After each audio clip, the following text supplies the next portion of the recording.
Hi there, and I'm so glad you've joined me today. These are the readings for day number 122, Joshua 22 and 23, Psalm 77, and our first reading in Acts 27. Yesterday we heard the detailed list of the cities of refuge, the cities set apart for anyone who happened to kill someone accidentally. Following that, there was the list of the towns that were given to the priests and Levites. Joshua 22. Then Joshua called together the tribes of Reuben, Gad, and the half-tribe of Manasseh. He told them, "You have done as Moses the servant of the Lord commanded you, and you have obeyed every order I have given you.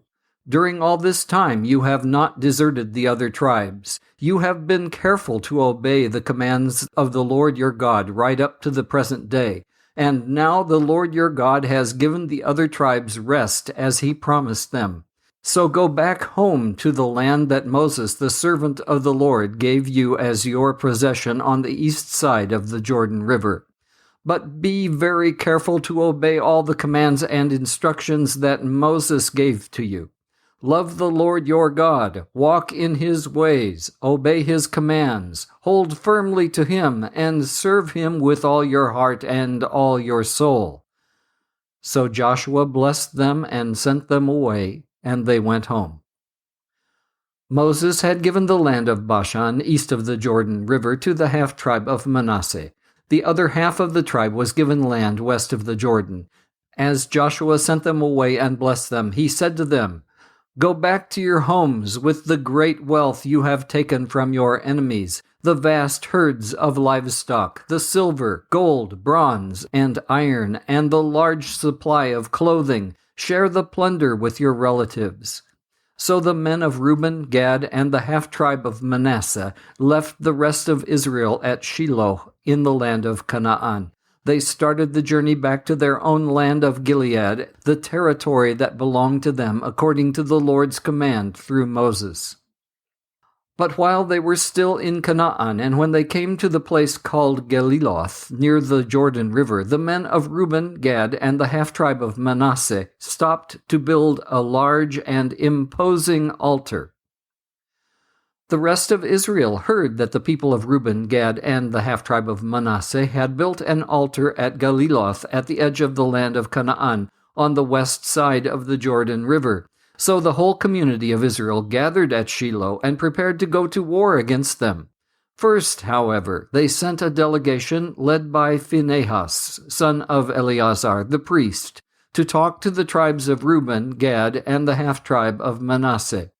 In this delegation were 10 leaders of Israel, one from each of the 10 tribes, and each the head of his family within the clans of Israel.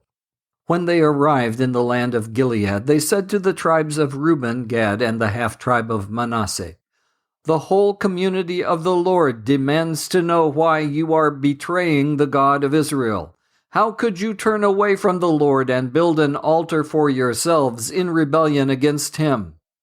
Was our sin at Peor not enough? To this day we are not fully cleansed of it, even after the plague that struck the entire community of the Lord. And yet today you are turning away from following the Lord. If you rebel against the Lord today, he will be angry with all of us tomorrow.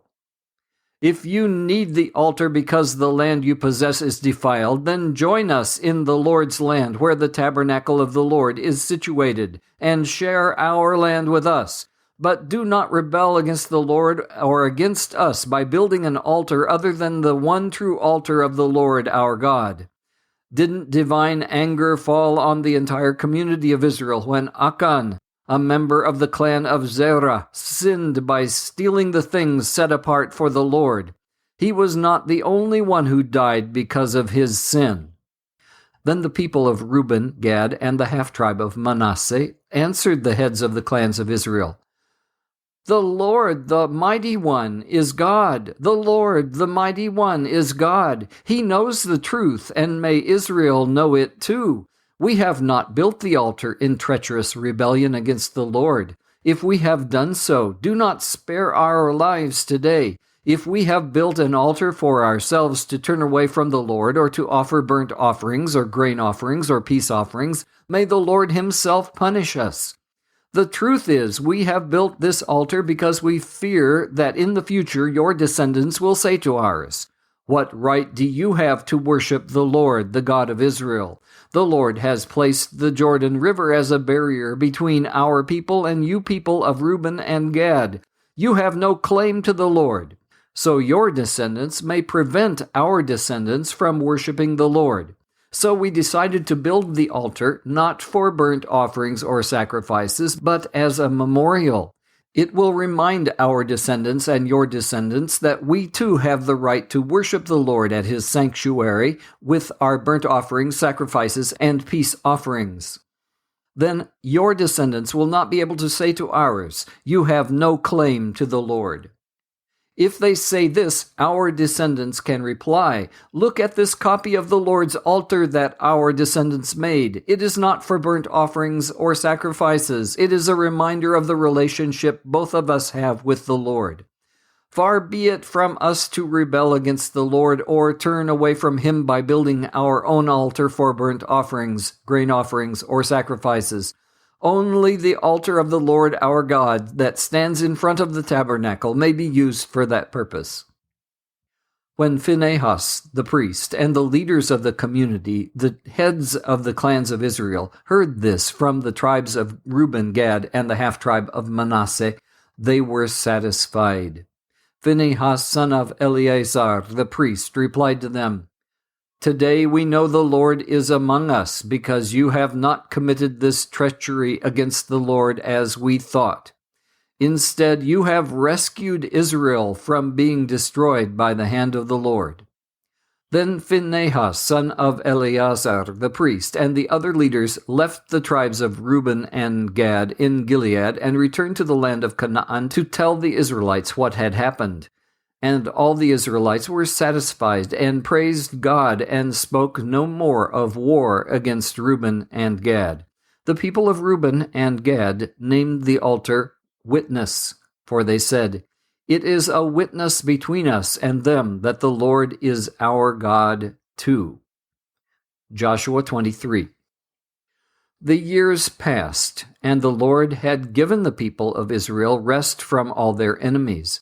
Joshua, who was now very old, called together all the elders, leaders, judges, and officers of Israel.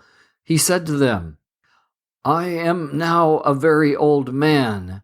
You have seen everything the Lord your God has done for you during my lifetime. The Lord your God has fought for you against your enemies. I have allotted to you as your homeland all the land of the nations yet unconquered, as well as the land of those we have already conquered, from the Jordan River to the Mediterranean Sea in the west.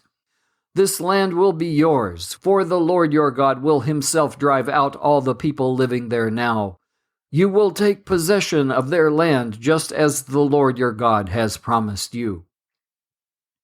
So be very careful to follow everything Moses wrote in the book of instruction. Do not deviate from it, turning either to the right or to the left. Make sure you do not associate with the other people still remaining in the land. Do not even mention the names of their gods, much less swear by them or serve them or worship them. Rather, cling tightly to the Lord your God as you have done until now. For the Lord has driven out great and powerful nations for you, and no one has yet been able to defeat you. Each one of you will put to flight 1,000 of the enemy, for the Lord your God fights for you just as he promised. So be very careful to love the Lord your God. But if you turn away from him and cling to the customs of the survivors of these nations remaining among you, and if you intermarry with them, then know for certain that the Lord your God will no longer drive them out of your land. Instead, they will be a snare and a trap for you, a whip for your backs and thorny brambles in your eyes, and you will vanish from this good land the Lord your God has given you. Soon I will die, going the way of everything on earth. Deep in your hearts you know that every promise of the Lord your God has come true. Not a single one has failed. But as surely as the Lord your God has given you the good things he promised, he will also bring disaster on you if you disobey him. He will completely destroy you from this good land he has given you, if you break the covenant of the Lord your God by worshiping and serving other gods. His anger will burn against you, and you will quickly vanish from the good land he has given you. This psalm by Asaph was dedicated to Jeduthun, whose name means praise giver. Asaph worries about this. Has God changed? Why doesn't he help us like he helped the Israelites in the past? Psalm 77. For Jeduthun, the choir director, a psalm of Asaph. I cry out to God. Yes, I shout. Oh, that God would listen to me. When I was in deep trouble, I searched for the Lord. All night long I prayed with hands lifted towards heaven, but my soul was not comforted. I think of God, and I moan, overwhelmed with longing for his help. You do not let me sleep. I am too distressed even to pray. I think of the good old days long since ended, when my nights were filled with joyful songs. I search my soul and ponder the difference now. Has the Lord rejected me forever? Will he never be kind to me? Is his unfailing love gone forever? Have his promises permanently failed? Has God forgotten to be gracious? Has he slammed the door on his compassion?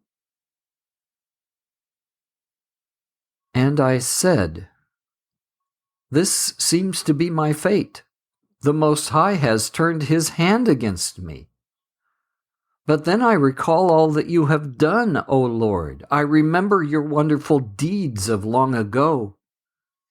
They are constantly in my thoughts. I cannot stop thinking about your mighty works. O God, your ways are holy. Is there any God as mighty as you? You are the God of great wonders. You demonstrate your awesome power among the nations. By your strong arm, you redeemed your people, the descendants of Jacob and Joseph. When the Red Sea saw you, O God, its waters looked and trembled. The sea quaked to its very depths. The clouds poured down rain. The thunder rumbled in the sky. Your arrows of lightning flashed. Your thunder roared from the whirlwind. The lightning lit up the world. The earth trembled and shook. The road led through the sea, your pathway through the mighty waters, a pathway no one knew was there. You led your people along that road like a flock of sheep, with Moses and Aaron as their shepherds. But what about now? The last phrase added by me. Yesterday we heard Paul's defense before King Agrippa. Paul didn't hesitate to speak convicting ideas to his own judges. Instead of listening, they stood up and left. They admitted that Paul was innocent, but quite frankly, it must have been more politically expedient to get rid of Paul by sending him away to Caesar, in accordance with Paul's own request. The first part of Acts 27. When the time came, we set sail for Italy. Paul and several other prisoners were placed in the custody of a Roman officer named Julius, a captain of the imperial regiment. Aristarchus, a Macedonian from Thessalonica, was also with us. We left on a ship whose home port was Adramyttium, on the northwest coast of the province of Asia. It was scheduled to make several stops at ports along the coast of the province. The next day, when we docked at Sidon, Julius was very kind to Paul and let him go ashore to visit with friends so they could provide for his needs. Putting out to sea from there, we encountered strong headwinds that made it difficult to keep the ship on course, so we sailed north of Cyprus, between the island and the mainland. Keeping to the open sea, we passed along the coast of Cilicia and Pamphylia, landing at Myra, in the province of Lycia. There the commanding officer found an Egyptian ship from Alexandria that was bound for Italy, and he put us on board. We had several days of slow sailing, and after great difficulty we arrived near Cnidos. But the wind was against us, so we sailed across to Crete, and along the sheltered coast of the island, past the Cape of Salmone. We struggled along the coast with great difficulty and finally arrived at Fair Havens near the town of Lasea. We had lost a lot of time. The weather was becoming dangerous for sea travel because it was so late in the fall, and Paul spoke to the ship's officers about it. "Men," he said, "I believe there is trouble ahead if we go on. Shipwreck, loss of cargo, and danger to our lives as well." But the officer in charge of the prisoners listened more to the ship's captain and the owner than to Paul. And since Fair Havens was an exposed harbor, a poor place to spend the winter, most of the crew wanted to go on to Phoenix, farther up the coast of Crete, and spend the winter there. Phoenix was a good harbor, with only a southwest and northwest exposure. When a light wind began blowing from the south, the sailors thought they could make it, so they pulled up anchor and sailed close to the shore of Crete. But the weather changed abruptly, and a wind of typhoon strength called the northeaster burst across the island and blew us out to sea. The sailors couldn't turn the ship into the wind, so they gave up and let it run before the gale. We sailed along the sheltered side of a small island named Cauda, where with great difficulty we hoisted aboard the lifeboat being towed behind us. Then the sailors bound ropes around the hull of the ship to strengthen it. They were afraid of being driven across to the sandbars of Syrtis off the African coast, so they lowered the sea anchor to slow the ship, and we were driven before the wind. The next day, as gale-force winds continued to batter the ship, the crew began throwing the cargo overboard. The following day, they even took some of the ship's gear and threw it overboard. The terrible storm raged for many days, blotting out the sun and the stars until at last all hope was gone. No one had eaten for a long time. Finally, Paul called the crew together and said, "Men, you should have listened to me in the first place and not left Crete. You would have avoided all this damage and loss. But take courage. None of you will lose your lives, even though the ship will go down.